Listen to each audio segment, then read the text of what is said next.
Кривичниот суд вчера одлучи да ја прииначи одлуката и наместо мерка на предпазливост му одреди домашен притвор на битолскиот градоначалник Владимир Талевски, осомничен во случајот Транспортер.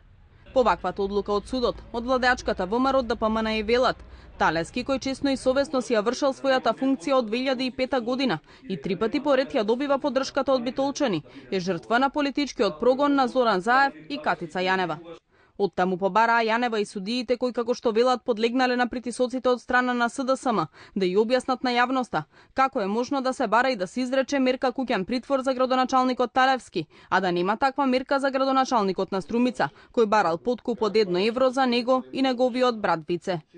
Како е можно Владимир Талевски, кој никогаш во животот не сторил никакво кривично дело, да биде во притвор, а Зоран Заев, кој неколку пати го повторува криминалот и веќе еднаш е аболициран, да биде недопирлив за Катица Јанева и уценетите судии. Конечно, Катица Јанева треба да се соочи со срамот и судот на јавноста. Треба да ја каже вистината дека нема никаква вина кај Талевски, ниту некаква материјална штета за државата. Запазена е целосно законски тендерската процедура и избрана е најдобрата понуда. Одлуката за домашен притвор на градоначалникот Талевски е донесена под уцена и силен политички притисок, оценуваат аналитичарите. Истата како што потенцира универзитетскиот професор Оливер Андонов, е донесена само неколку часа откако портпаролот на СДСМ се закани и најави лични тужби против судиите. Под притисок судот донесува многу чудни одлуки понекогаш.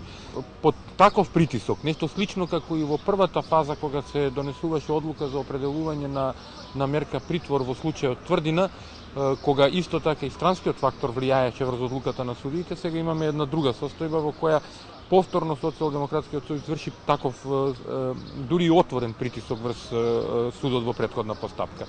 Целта која сакаше да се постигне на овој начин е да се прати порака до јавноста дека еве тој е веќе виновен и е ставен во притвор. Прилика иста беше постапката и во случајот Тврдина со Горан Груевски.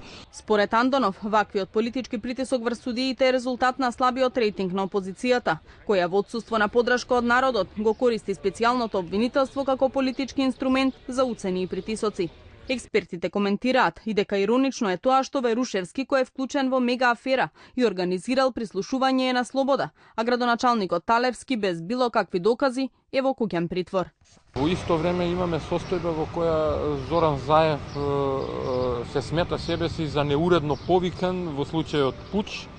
Во исто време имаме состојба во која специјалното јавно обвинителство не го покренува случајот Пуч, нели бараше долго одложување, а се со намера да политички калкулираат, односно го подигнат рейтингот на Социјалдемократскиот сојуз.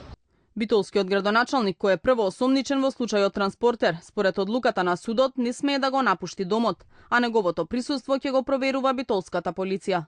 Покрај Талевски во Транспортер се осомничени уште 22 вработени во општината, директори на битолски училишта и сопственици на фирми за превоз. Се товарат за злоупотреби поврзани со училишен превоз, со што го оштетиле државниот буџет за околу 360.000 евра.